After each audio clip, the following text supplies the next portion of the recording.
Pack your desk, brother announced. We need this space for real employees. I said nothing.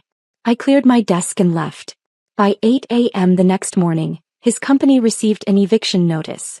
Because I'd owned the $14 million building since 2019. The panicked calls started before 9 a.m. But let me back up. Let me tell you how my brother Marcus built his entire empire on dismissing me. Marcus was always the success story. Harvard MBA at 24. VP at a Fortune 500 company by 28. Started his own tech consulting firm Apex Solutions at 30. My parents held him up like a trophy at every family gathering. Marcus closed a $3 million contract with Boeing. Marcus just hired his 15th employee. Marcus was featured in Seattle Business Magazine. And then there was me. The quiet one. The one who worked from home doing something with computers. The one who showed up to family dinners in jeans while Marcus wore custom suits. The one my father introduced as, our daughter, she does freelance work, with that apologetic tone that said we're not sure what went wrong with this one. I never corrected them. I never explained that my freelance work was actually a government contracting business specializing in cybersecurity infrastructure. I never mentioned the $8.4 million in contracts I'd secured with the Department of Defense. I never showed them my Forbes 30 Under 30 feature from 3 years ago. I was watching, testing, gathering evidence of exactly who would stand by me when there was nothing impressive to stand by. The results were conclusive. In 2019 I made a purchase. The Riverside Tower in downtown Seattle. 12 stories of prime commercial real estate. Purchase price, $14 million. I bought it through an LLC called Sentinel Properties. Clean, quiet, city. The building had several tenants. A law firm on floors 2 to 4. A marketing agency on floors 5 to 6. And occupying the premium top 3 floors with the best views of Elliott Bay, Apex Solutions. Marcus's company. He had no idea his little sister was his landlord. The property management company Cascade Realty handled everything. Rent collected automatically. Maintenance requests processed through standard channels. Marcus paid his $28,000 monthly lease like clockwork, never knowing where that money ultimately went. I kept one small office for myself on the 8th floor. Nothing fancy. Just a space to work when I needed to be in the city. The door had my name on it. Sarah Chin, consultant. Generic enough to be ignored. Marcus's employees walked past my office daily. Sometimes they'd nod. Most times they didn't notice me at all. That was exactly how I wanted it. Every Sunday we had family dinner at my parents' house in Bellevue. Marcus would arrive in his Tesla talking on his AirPods about deals and contracts. I'd pull up in my 7-year-old Subaru, usually 5 minutes late because I'd been finishing up actual work. Sarah, you're late again, Mom would say. Marcus has been here for 20 minutes. Sorry, Mom. Got caught up. Still doing the freelance thing? Dad would ask the same question every week. Still doing the freelance thing. Marcus would look up from his phone long enough to smirk. You know, Sarah, if you need a real job, Apex is always hiring. We need someone to manage our office supplies. I could probably get you $45,000 a year. The table would laugh. Good-natured ribbing between siblings, right? I'd smile and eat my dinner. I never mentioned that my last contract renewal with Homeland Security was worth $12.3 million over 3 years. I never mentioned that I'd just been invited to speak at the RSA conference on advanced threat detection. I never mentioned that my security clearance level was higher than anyone else at that table would ever achieve. I was testing them. How low would they let me sink in their eyes before someone asked a real question? Before someone said, Sarah, what do you actually do? The answer apparently was infinitely low. At Riverside Tower things started shifting 6 months ago. Marcus's company was growing. He just landed a major contract with Amazon and needed to hire rapidly. His 3 floors were getting cramped. He started eyeing the 8th floor. My floor. That whole floor is basically empty, he mentioned to his CEO Trevor one day in the elevator. I was 3 feet away, invisible as usual. Just some random consultants who barely use the space. We should talk to property management about expanding. Trevor nodded. The lease rates are reasonable here. Way better than what we'd pay for Class A space downtown. They got off on the 10th floor already planning their expansion. Neither one had acknowledged my presence. 2 weeks later Marcus sent me an email. Not a text. Not a call. A formal email to my work address. Apex Solutions is expanding operations. We're in discussions with Cascade Realty about taking over the entire 8th floor. I know you have a small office there, but given that you work from home most of the time, this seems like an easy transition. We'll make sure you have access to a co-working space membership. WeWork is very nice. Let me know if you need help moving your things. Marcus. I read it 3 times. The tone was so casual. So absolutely certain that of course his little sister would give up her office space. Where else would she even need to be? I replied, I'll think about it. His response came in 4 minutes. Not really a negotiation, Sarah. This is a business decision. I've already talked to Dad about it. He agrees it makes sense. Of course he talked to Dad. Of course Dad had agreed. Why would Sarah need real office space? I didn't respond. I made a different call. To my property management company. To the CEO actually whom I'd worked with during the building purchase. Richard, it's Sarah Chin. I need you to do exactly nothing about Apex Solutions' expansion request. Deny it politely. And I need you to start preparing 30-day lease termination documents. Hold them for my approval but have them ready. Are you sure? Richard asked. They're one of our largest tenants. I'm very sure. I'll let you know when to move forward. Last Tuesday Marcus stopped being subtle. He showed up at my office without warning. I was on a video call with the Defense Department project manager, discussing penetration testing protocols for a new facility. I saw Marcus through my glass door gesturing impatiently. I muted my mic. I'm in a meeting. This'll just take a second, he said, walking in anyway. I unmuted. I apologize, we're experiencing an interruption. Can we pick this up in 10 minutes? The project manager nodded and I ended the call. That was a $4.7 million contract discussion I just had to cut short. What do you need, Marcus? He looked around my office with barely concealed disdain. 1 desk. 2 monitors. A bookshelf with technical manuals. A small couch. Sarah, this is getting ridiculous. We've been trying to work with you for weeks on the expansion. You're being unreasonable. I said I'd think about it. What's there to think about? You're here maybe twice a week. We have actual employees who need this space. People doing real work that generates real revenue. I leaned back in my chair. Is that so? Apex Solutions brought in $18 million last year. We're on track for $25 million this year. We have 32 employees now. You have, what? Your laptop and some books. I have my work. Your freelance consulting. He said it like someone might say your little hobby. Sarah, at some point you need to grow up. This isn't about you anymore. This is about real business. I looked at him for a long moment. My older brother. The golden child. Standing in my office in my building telling me about real business. I'll let you know, I said.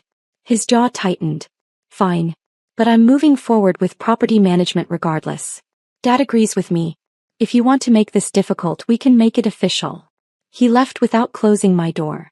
I sat there in silence for 30 seconds. Then I picked up my phone and called Richard. Send the termination papers. Effective immediately. 30-day notice as required by their lease. Sarah, are you? I'm certain. Send them today. But Marcus wasn't done yet. Friday afternoon Marcus came back. This time he brought Trevor and 2 other executives. They walked into my office like they owned it. Actually, they walked into my office like they were about to. Sarah, we need to talk, Marcus said. I closed my laptop. I'm listening. We've made a decision. Apex is taking over this floor immediately. We're moving our HR department up here next week. I've already spoken with property management. They're on board with the transition. I glanced at the 4 men crowding my small office. That's interesting. Pack your desk, Marcus said. Those 3 words. We need this space for real employees. Trevor smirked. The other executives looked uncomfortable but said nothing. Pack your desk, Marcus repeated. Today. We're bringing contractors in tomorrow to start renovations. You can work from home. It's where you usually are anyway. I stood up slowly. I looked at my desk. My monitors. My bookshelf. The framed photo of me receiving my master's degree that no one in my family had attended because Marcus had a company retreat that same weekend. Today? I asked. Today. I'm not trying to be harsh, Sarah, but this is business. You'll understand when you have a real company someday. I said nothing. I opened my desk drawer and started removing my items. My notebooks. My backup drive. My coffee mug. I placed them in a cardboard box that Trevor helpfully provided, probably from their moving supplies downstairs. Marcus watched with his arms crossed. This is good for you too, you know. Maybe it'll motivate you to pursue something more substantial. You're 33 years old. Still doing freelance work. Mom's worried about you. I picked up the box. Anything else? Just leave your key card with reception on your way out. We're reprogramming access for this floor tonight. I walked to the door then turned back. For the record, Marcus, I never needed this office. He smiled. I know. That's why this works out for everyone. No, I said quietly. You don't know anything. I left Riverside Tower at 4:47 p.m. on Friday afternoon. I placed my box in my car. I drove to my real office. The one in my house in Madison Park where I did 90% of my actual work. The house Marcus and my parents had never visited because they assumed it was probably just a small rental. It was a $3.2 million property I'd purchased in 2018. But they'd never asked, so I'd never mentioned it. I made one phone call on my drive home. Richard, execute the termination. Effective immediately. 30 days starting today. Deliver the papers first thing Monday morning. Sarah, they're going to. I know exactly what they're going to do. That's the point. I didn't go to Riverside Tower on Monday. I didn't need to be there. Instead, I worked from home handling a video conference with Pentagon officials about a contract renewal. At 7:53 a.m. my phone buzzed. A text from Marcus. What the hell did you do? I ignored it. At 8:02 a.m. another text. Call me right now. I declined the call that came 30 seconds later. At 8:15 a.m. my phone started ringing continuously. Marcus. Trevor. My father. My mother. Marcus again. I finished my Pentagon call at 9 a.m. then checked my messages. Marcus had left 4 voicemails. I listened to the last one. Sarah, I don't know what you did or what strings you pulled, but Apex just received an eviction notice. 30 days to vacate Riverside Tower. Our lawyers are looking at it right now, but it's ironclad. They're saying the building ownership wants us out. This is insane. We have contracts. We have rights.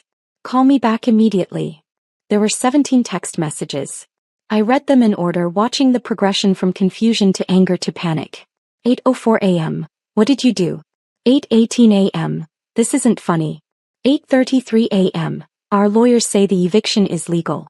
8:41 a.m. Dad is calling you. 8:55 a.m. We have 32 employees. We can't just move. 9:02 a.m. Sarah, please call me. 9:07 a.m. We need to talk about this. 9:12 a.m.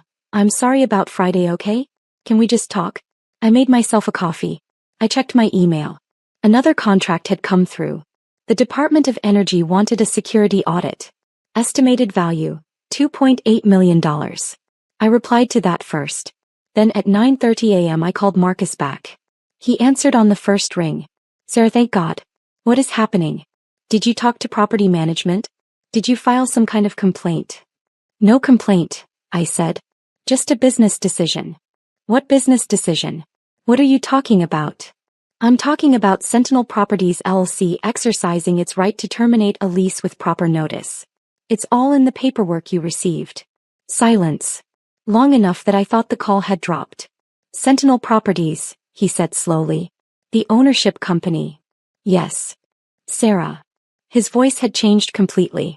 Sarah, what are you saying? I'm saying I own Riverside Tower, Marcus.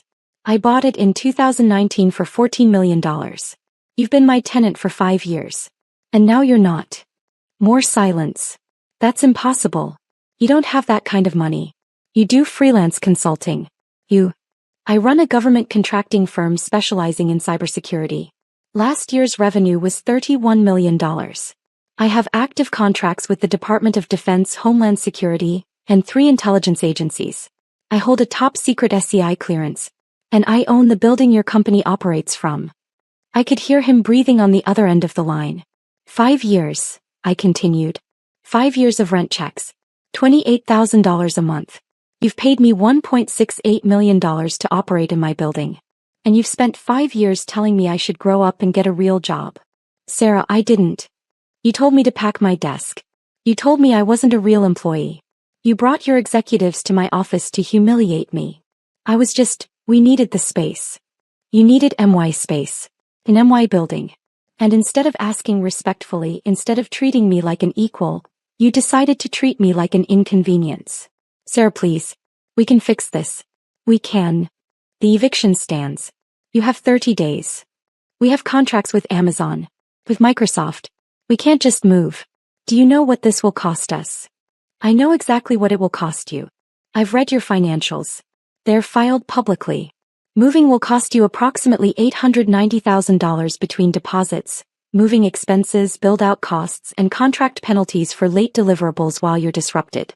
It might cost you the Amazon contract entirely if you can't maintain your timeline. So you're going to destroy my company? Is that what this is? I'm not destroying anything. I'm making a business decision. The same kind you made when you told me to pack my desk. His voice cracked. I said I'm sorry. I was stressed.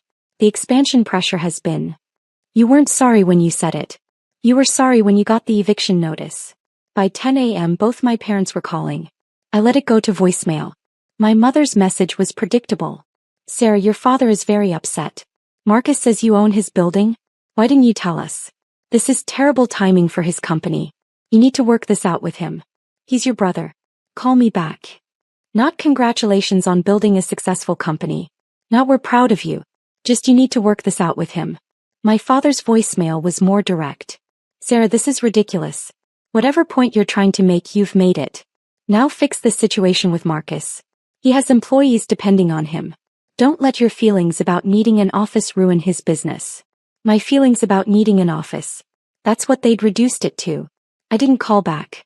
Instead, I forwarded both voicemails to my personal lawyer with a note. For documentation if this escalates. At 11:30 a.m. Marcus called again. This time I answered. I talked to Richard at Cascade Realty, he said. No hello. No preamble. He confirmed everything. You really own the building? Yes. He also said you've been the owner since before we even moved in. We were your tenants from day one. That's correct. And you never said anything. For 5 years. No. Why? Why would you hide something like that? I leaned back in my office chair looking out at Lake Washington. I was conducting an experiment. I wanted to see how my family would treat me when they thought I was failing. When they thought I was just barely getting by with freelance work. When there was nothing impressive to brag about at dinner parties. That's manipulative. Is it? Or is it just removing the performance? I stopped performing success for you. And you showed me exactly who you are when you think someone's beneath you. I never thought you were beneath me. You told me to pack my desk. You offered me a job managing office supplies. You've spent years making jokes about my little laptop business at family dinners. You literally suggested I grow up and pursue something substantial last Friday.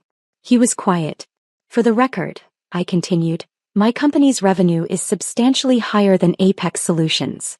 My contracts are with federal agencies, not regional businesses. My clearance level means I work on projects you'll never even know exist. And I did it all while you and mom and dad assumed I was failing. Sarah. The eviction stands.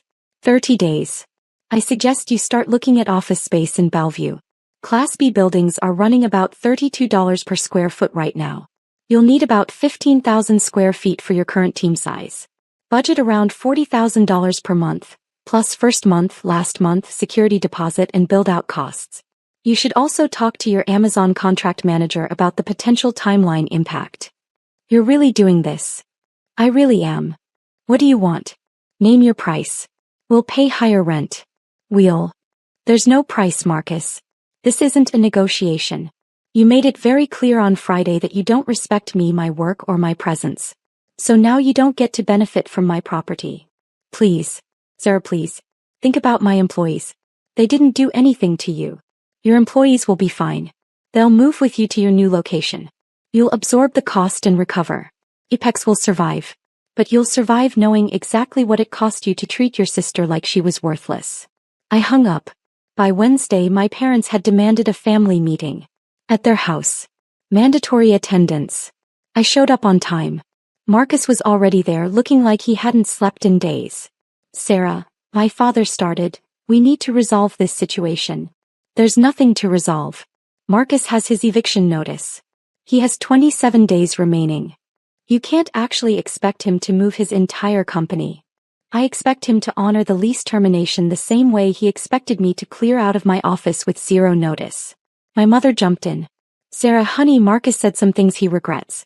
But you're talking about hurting his business, his employees, their families. I'm talking about enforcing my property rights. Your property rights? My father's voice was rising. Since when do you have $14 million to buy buildings? Since 2019. The money came from my government contracts. The same work you've dismissed as freelance consulting for the past decade. My mother looked confused. What government contracts? I pulled out my phone and opened a folder. Would you like to see? Here's my Forbes 30 Under 30 feature from 2022.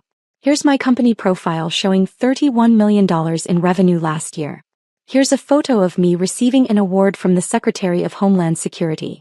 Here's my LinkedIn showing my actual job title, founder and CEO of Sentinel Cyber Solutions. I handed my phone to my mother. She scrolled through, her face going pale. You've been this successful, and you never told us? I told you I did consulting. You decided that meant I was barely surviving. You never asked for details. But why wouldn't you? Because I wanted to see who would support me when there was nothing impressive to support. And I got my answer. None of you. Marcus stood up. Sarah, what do you want from me? You want me to grovel? Fine. I'm sorry. I'm sorry I dismissed your work. I'm sorry I didn't respect you. I'm sorry I told you to pack your desk. I'm sorry for every joke, every comment, every time I made you feel small. Please, let us stay. I looked at my brother. The golden child. The Harvard MBA. The one who always had dad's respect and mom's pride. No, I said simply. No. You're not sorry you did it. You're sorry it had consequences. There's a difference. My father slammed his hand on the table. Sarah, enough. This is family. You don't destroy family over hurt feelings. I'm not destroying anything. I'm running my business. Marcus wanted me out of my office for business reasons, remember? This is the same thing. It's not the same at all. You're right. It's not. Because when Marcus told me to leave, I had nowhere else in that building to go. When I'm telling Marcus to leave, he has the entire city of Seattle to choose from. He'll be fine. I stood up. I've spent years at these Sunday dinners listening to Marcus's accomplishments. Listening to you both praise him. Watching you introduce me as, she does something with computers, while you introduce him as, our son, the CEO. I built something bigger than what Marcus has. I did it quietly. And none of you noticed because you weren't looking. Sarah, my mother started. The eviction stands. Marcus has 27 days. He has the resources to relocate. He'll be fine. And maybe, just maybe, he'll think twice before dismissing someone again. I walked to the door. Are you coming to Sunday dinner this week? My mother asked, her voice small. I turned back. No. I don't think I will be. Marcus's company moved out on day 29. Professional movers. 3 trucks. 32 employees relocating to a Class B building in Bellevue that cost him nearly $45,000 per month. Almost $17,000 more than he'd been paying me. The Amazon contract got delayed. Not cancelled, but delayed by 6 weeks. That cost him about $230,000 in penalty clauses. Total cost of telling me to pack my desk. Approximately $1.1 million. I got one email from him after they moved out. I understand now. I hope someday you let me try to make this right. I didn't respond. My parents called a few times. My mother left voicemails saying she didn't know how successful I was. My father sent texts saying I'd made my point and should move past this. I didn't respond to those either. But I did get other responses. Other tenants in Riverside Tower started asking about lease terms. The law firm on floors 2 to 4 wanted to expand. A tech startup wanted to move in. Everyone paid market rate. Everyone treated the property owner with respect. I released Marcus's former space to a medical device company for $35,000 per month. They moved in 60 days after Apex moved out. The financial impact of losing Marcus as a tenant? Approximately 0 after I filled the space. Actually, I came out $7,000 per month ahead with the new tenant. I was having coffee with my friend Jennifer, who runs a venture capital firm. She'd watched the entire situation unfold. So, she said, grinning, any regrets about kicking out your brother? None. Not even a little. I mean, he did apologize. He apologized because it cost him money. Not because he understood what he did wrong. Fair point. She paused. Your parents still not talking to you? They call sometimes. I don't answer. Cold. Strategic. They wanted me to be impressive. Now I am. But only on my terms. Have you thought about what happens if Marcus actually changes? If he genuinely learns from this? I considered it. If that happens, I'll reevaluate. But I'm not holding my breath. What about you? How are you doing with all of it? I thought about that question. Really thought about it. Honestly, better than I've been in years. I spent so long trying to earn respect from people who'd already decided I wasn't worth respecting. Now I'm just free. I do my work. I run my business. I own my success. And I don't perform for anyone anymore. That's pretty healthy, actually. Therapy helps. I smiled. That and having $14 million in real estate. We both laughed. My phone buzzed. A text from an unknown number. This is Marcus. I know you probably won't read this, but I wanted you to know I've been seeing a therapist. Working on some things. I don't expect forgiveness.